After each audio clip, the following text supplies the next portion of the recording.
Quality और consistent performance के लिए सिर्फ सिल्वर पंप्स एंड मोटर्स, नाम याद रखना।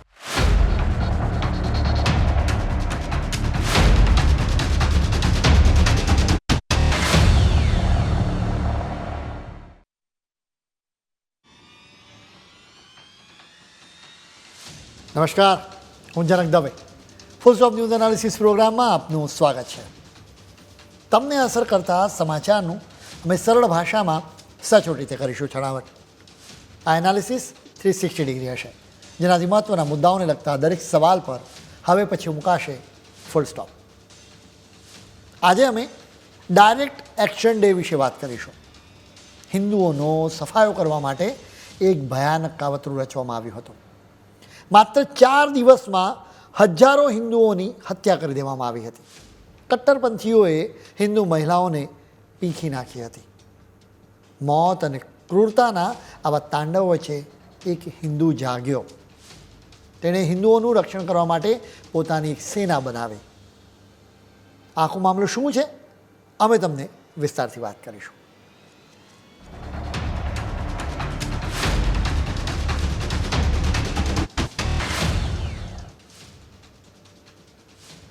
પશ્ચિમ બંગાળની ધરતી પરથી સિસ્ટમેટિક રીતે હિન્દુઓનો સફાયો કરવા માટે ઝુંબેશ ચાલી રહી છે. ભારતની ધરતી પર બીજું કાશ્મીર ઊભું કરવાની કોશિશ કરવામાં આવી રહી છે. હિન્દુઓ પર હુમલા કરીને તેમને મેસેજ આપવામાં આવી રહ્યો છે કે રલીબ ગલીબ ચલીબ, એટલે કે તમે હિન્દુમાંથી મુસ્લિમ બની જાઓ, મરવા માટે તૈયાર થઈ જાઓ કે પછી પ્રદેશ છોડીને જતા રહો.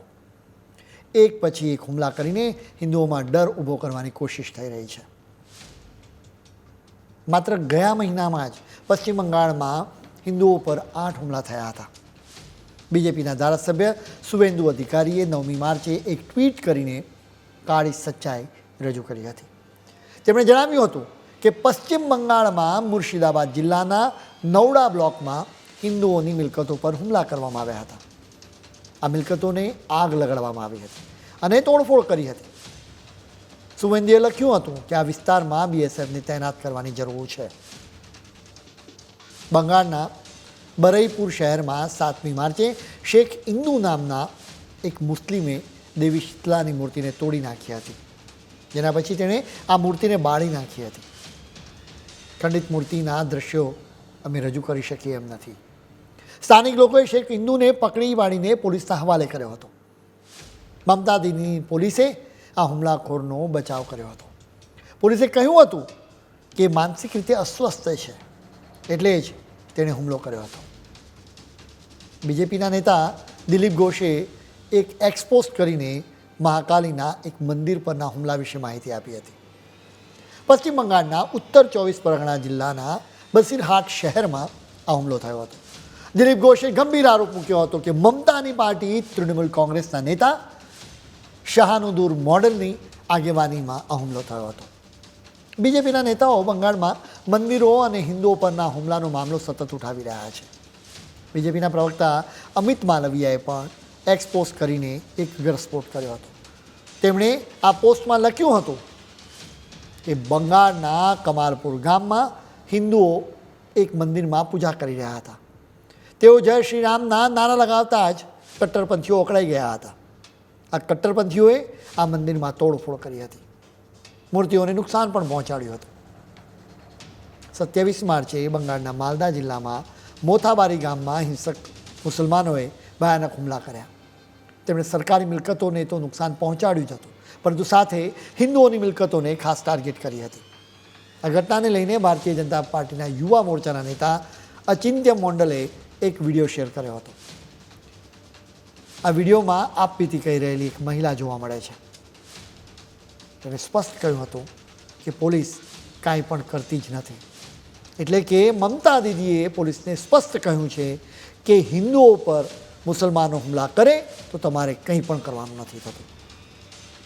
હવે વધુ એક હુમલા વિશે વાત કરીશું. બીજેપીના નેતા સુકંતા મજમુદારે કટ્ટરપંથીઓના હુમલાઓની ભયાનકતા રજૂ કરી. તેમણે બંગાળના મુર્શિદાબાદ જિલ્લાના જાઉબોનામાં હિન્દુઓ પરના હુમલાના વિડીયોઝ એક્સ પ્લેટફોર્મ પર રજૂ કર્યા હતા. હિન્દુઓના ખેતરોમાં આગ લગાડી દેવામાં આવી હતી, જ્યારે દુકાનોમાં લૂંટ મચાવવામાં આવી હતી. હિન્દુઓ આ હુમલાથી ધ્રુજી ગયા હતા. બંગાળમાં રીતસર હિન્દુઓ પર હુમલા કરીને તેમને ડરાવવામાં આવી રહ્યા છે. બીજેપીના નેતા સુવેન્દુ અધિકારીએ આવા જ આતંક વિશે 29 માર્ચે એક એક્સ પોસ્ટમાં જણાવ્યું હતું કે તેમના પોસ્ટથી ખ્યાલ આવે છે કે બંગાળના દક્ષિણ બારબરિયા ગામમાં મા ચંડીના પૂજા પંડાલ પર ભયાનક હુમલો થયો હતો. ધારદાર હથિયારો સાથે મુસલમાનો ત્રાટક્યા હતા. 10 હિન્દુ શ્રદ્ધાળુઓને ઈજા થઈ હતી. બાંગ્લાદેશમાં હિન્દુઓ પરના હુમલા વિશે તમે સાંભળતા આવ્યા છો. જોકે બંગાળની ધરતી પર મમતા દીદીએ હિન્દુઓનું લોહી વહાવવા માટે મુસલમાનોને પૂરેપૂરી છૂટ આપી છે, જેના માટે બાંગ્લાદેશી ઘૂસણખોરો માટે લાલ જાજમ બિછાવવામાં આવે છે. ડાબેરીઓ બાદ હવે મમતા બેનર્જીની સરકાર હિન્દુઓનું અસ્તિત્વ મિટાવવાનું સપનું જોનારાઓને જ સાથ આપી રહ્યા છે. બંગાળમાંથી હિન્દુઓના નરસંહારની શરૂઆત આઝાદી પહેલાંથી થઈ હતી. ફિલ્મ મેકર વિવેક અગ્નિહોત્રીએ તેમની એક ફિલ્મની જાહેરાતથી આ નરસંહાર પ્રત્યે સમગ્ર દેશનું ધ્યાન ખેંચ્યું છે. આ ફિલ્મનું નામ છે the Delhi files Bengal chapter. આ ફિલ્મનો વિષય નરસંહાર છે, જેના વિશે વિવેક અગ્નિહોત્રીએ એક ઇન્ટરવ્યૂમાં કહ્યું હતું કે મુસ્લિમ લીગે ડાયરેક્ટ ડે એક્શન જાહેર કર્યું હતું. મુસ્લિમ લીગે વિચાર્યું હતું કે કલકત્તામાંથી 1000 એક સાથે હજારો હિન્દુઓની હત્યા કરવામાં આવશે તો ભારત ડરીને કલકત્તા પાકિસ્તાનને સોંપી દેશે. વિવેક અગ્નિહોત્રીએ કહ્યું કે દુનિયામાં ક્યાંય પણ આટલા ઓછા સમયમાં આટલી મોટી સંખ્યામાં લોકોની કત્લેઆમ કરવામાં આવી નથી. તેમણે દાવો કર્યો હતો કે 2 રાતમાં 40,000 હિન્દુઓની હત્યા કરવામાં આવી હતી. અલબત્ત કેટલીક જગ્યાએ કહેવામાં આવ્યું છે કે 4 દિવસમાં 10,000 હિન્દુઓની હત્યા કરવામાં આવી હતી. અમે આંકડાઓમાં નથી પડતા, જો કે એક સાથે હજારો હિન્દુઓની હત્યા કરવામાં આવી હતી એ હકીકત છે. એ પણ હકીકત છે કે એ સમયે કલકત્તામાં ચારે બાજુ હિન્દુઓના મૃતદેહ જ નજરે પડતા હતા. વિવેકના ઇન્ટરવ્યૂની ક્લિપ સોશિયલ મીડિયા પર ખૂબ વાયરલ થઈ રહી છે. બીજેપીના આઈટી સેલના અધ્યક્ષ અમિત માલવિયાએ પણ આ ક્લિપને એક્સ પ્લેટફોર્મ પર રજૂ કરી. અમિત માલવિયાએ આ ક્લિપની સાથે લખ્યું હતું કે જો તમે કાશ્મીર ફાઇલ્સ જોઈને ડિસ્ટર્બ થયા હશો તો the Delhi files Bengal chapter તમને હચમચાવી દેશે. ડાયરેક્ટ એક્શન ડેની કહાની સાંભળી અને જાણો કેવી રીતે બંગાળમાં એક નરસંહારના ઉંમરે ઊભો હતો. મમતા બેનર્જી આધુનિક સમયના હુસેન સુહરાવર્દી છે. બંગાળ હવે એના ગોપાલ પાઠાની શોધમાં છે. અમિત માલવીએ શરૂઆતમાં જ ધ કાશ્મીર ફાઇલનો ઉલ્લેખ કર્યો હતો, જેમાં કાશ્મીરમાં હિન્દુઓના ક્રૂરતાપૂર્વકનો નરસંહાર બતાવાયો હતો. હવે વિવેકની આગામી ફિલ્મથી બંગાળમાં હિન્દુઓના નરસંહાર વિશે ખ્યાલ આવશે. અમિત માલવીએ તેમના ટ્વીટમાં 2 નામનો ખાસ ઉલ્લેખ કર્યો, જેમાં એનું એક નામ છે હુસેન સુહરાવર્દી, જ્યારે બીજું નામ છે ગોપાલ પાઠા. હવે આ બંને મહાશય કોણ હતા એ પણ જાણવું પડે. આ ફિલ્મ રિલીઝ થવાને વાર છે, પરંતુ અમે તમને આ બંને વિશે વિગતે વાત કરીશું, પરંતુ અત્યારે સમય છે એક બ્રેકનો.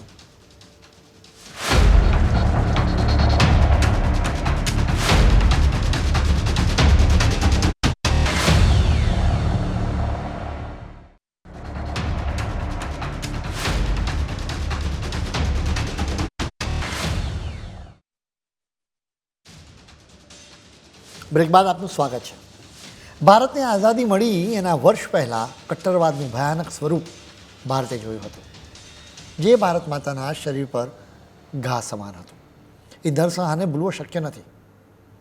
16મી ઓગસ્ટ 1946ના સમયગાળાની આ વાત છે. મુસ્લિમ લીગના નેતા મોહમ્મદ અલી જીનાએ ડાયરેક્ટ એક્શન ડેની જાહેરાત કરી હતી. તેના પછી લાખો મુસલમાનો કલકત્તામાં એકઠા થયા હતા. માત્ર 2 થી 4 દિવસમાં હજારો હિન્દુઓની હત્યા કરવામાં આવી હતી. હિન્દુઓના વિસ્તારોમાં દરેક ગલીમાં કપાયેલા મૃતદેહો જોવા મળ્યા હતા.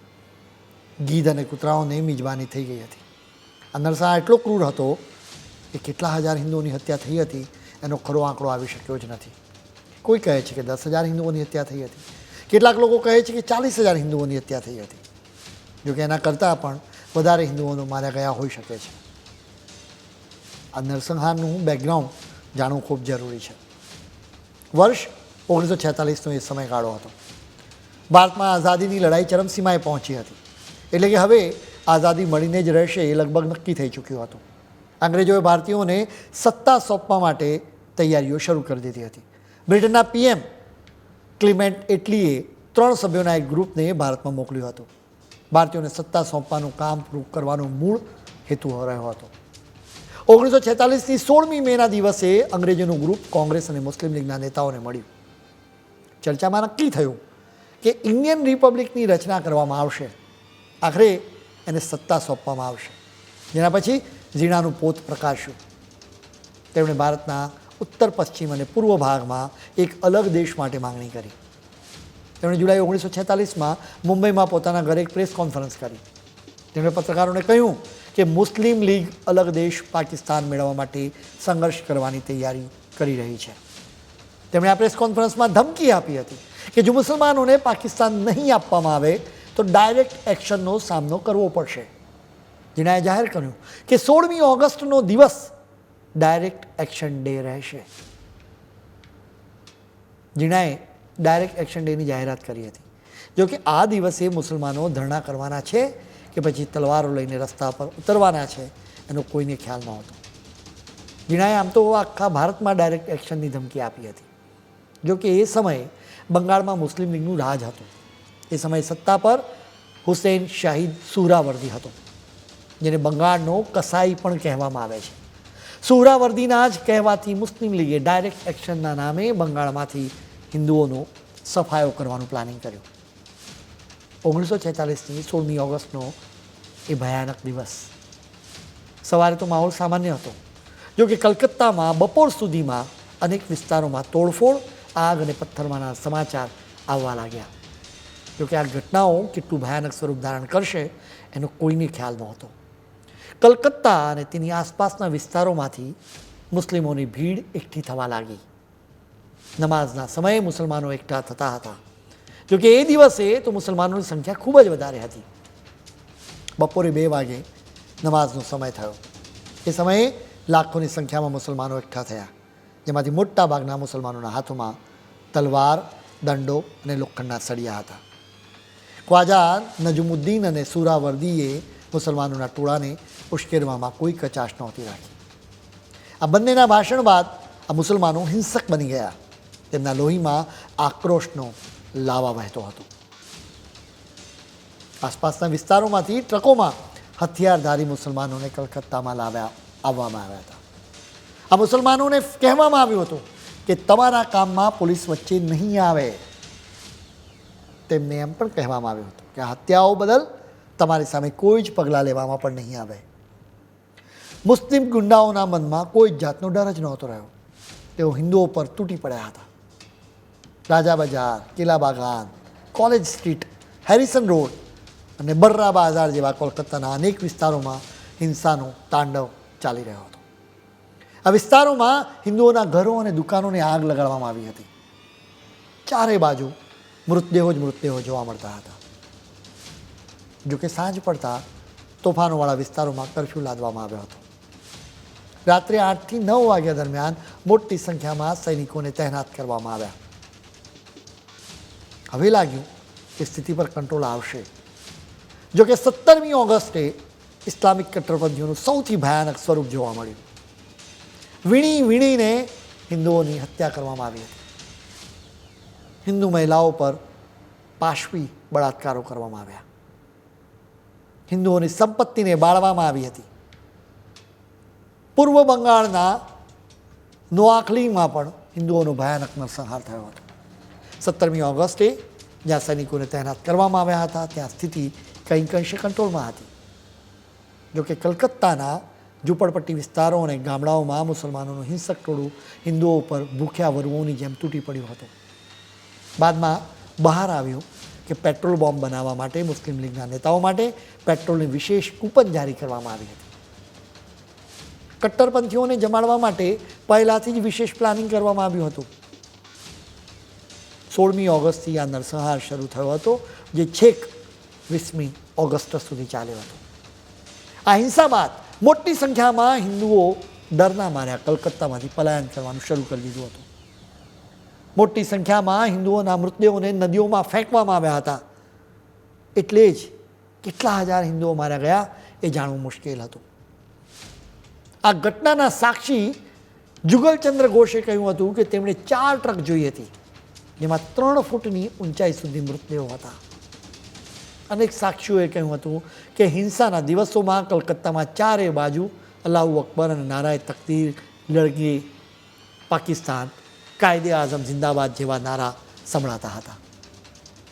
તથાગત રોયના પુસ્તક my people uprooted a saga of Hindus of eastern બંગાળમાં આ સમગ્ર નરસંહાર વિશે વિગતે લખવામાં આવ્યો છે, જેનાથી પુરવાર થાય છે કે આ કોમી રમખાણો ઓચિંતા નહોતા, બલકે એના સારી રીતે પ્લાનિંગ કરવામાં આવ્યું હતું. કલકત્તાના મેયર અને કલકત્તાના મુસ્લિમ લીગના સચિવ S.N. ઉસ્માને બાંગ્લા ભાષામાં લખેલા પેમ્પલેટ વહેંચ્યા હતા, જેમાં લખવામાં આવ્યું હતું કે કાફીરો, તમારો અંત વધારે દૂર નથી, હવે હત્યાકાંડ થશે. ડાયરેક્ટ એક્શન ડેથી ઇતિહાસને એક શીખ ભણવા મળે છે.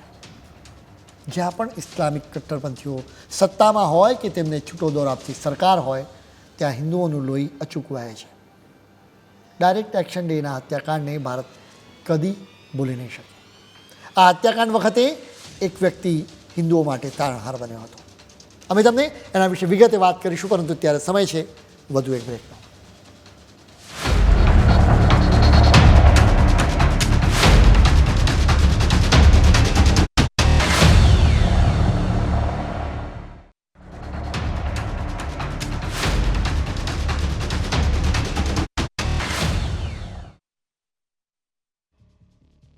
બ્રેક બાદ આપનું સ્વાગત છે. બ્રેક પહેલાં અમે તમને કલકત્તામાં હિન્દુઓના નરસંહાર વિશે વાત કરી હતી. આવા સમયે હિન્દુઓને બચાવવા માટે એક વ્યક્તિ સામે આવ્યો હતો. આ વ્યક્તિનું નામ છે ગોપાલચંદ્ર મુખર્જી. તેઓ ગોપાલ પાઠા તરીકે ઓળખાતા હતા. અમિત માલવીએ પોતાના ટ્વીટમાં લખ્યું હતું કે બંગાળ હવે એના ગોપાલ પાઠાની શોધમાં છે, એટલા માટે જ ગોપાલ પાઠા કોણ હતા એ જાણવું જરૂરી છે. હિન્દુઓની રક્ષા કરવા માટે તેમણે પહેલ કરી હતી. તેમણે પોતાની એક આખી સેના ઊભી કરી દીધી હતી.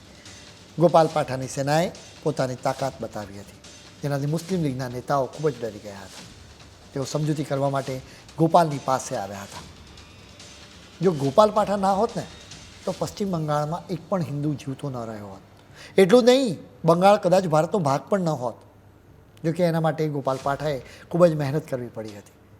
ગોપાલ પાઠા હિન્દુઓને સમજાવવા લાગ્યા કે તમારે લડવું જ પડશે. ગોપાલ પાઠા ખુદ કસાઈ તરીકે કામ કરતા હતા. જોકે તેમણે જોયું કે મુસલમાનો કસાઈ બનીને હિન્દુઓની હત્યા કરી રહ્યા છે, જે તેનાથી સહન ના થયું. 17મી ઓગસ્ટે ગોપાલ પાઠા હિન્દુઓને એક જગ્યાએ એકઠા કરવા લાગ્યા હતા. ગોપાલ પાઠાએ ભારતીય જાતીય વાહિની નામનું એક સંગઠન બનાવ્યું હતું. આ સંગઠનમાં બિહાર, ઉત્તર પ્રદેશ અને ઓડિશાથી આવેલા શ્રમિક અને પહેલવાનો પણ જોડાઈ ગયા હતા. આ લોકો રોજગારી માટે કલકત્તામાં રહેતા હતા. ગોપાલ પાઠાએ બંગાળના દલિતોને પણ સાથે લીધા હતા. એક રીતે તેમણે હિન્દુઓને સમજાવ્યા હતા કે એક હૈ તો સેફ હૈ, બટેંગે તો કટેંગે.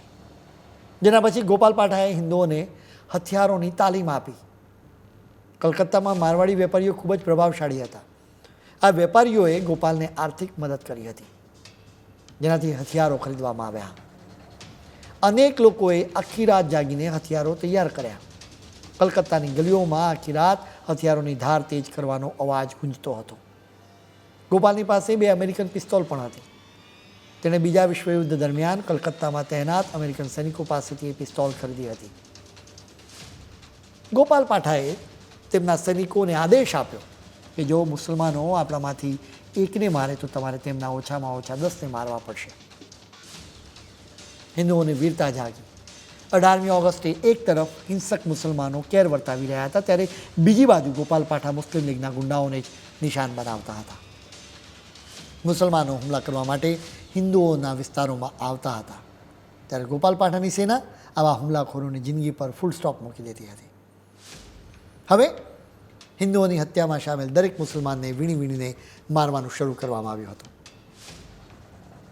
મુસલમાનો હિન્દુ મુસ્લિમ મહિલાઓ પર બળાત્કાર કરતા હતા. જોકે ગોપાલ પાઠાની સેનાએ મુસ્લિમ મહિલાઓને સ્પર્શ સુદ્ધા નહોતો કર્યો. બંગાળનો શાસક હુસૈન સુહરાવર્દી રમખાણો દરમિયાન પોલીસ મુખ્યાલયમાં જ બેઠો હતો. તેણે પોલીસને સૂચના આપી હતી કે મુસ્લિમ હુમલાખોરોને રોકવાના જ નથી. જોકે ગોપાલ પાઠાએ કટ્ટરપંથીઓને જવાબ આપતા સહરાવર્દી ગભરાઈ ગયો હતો.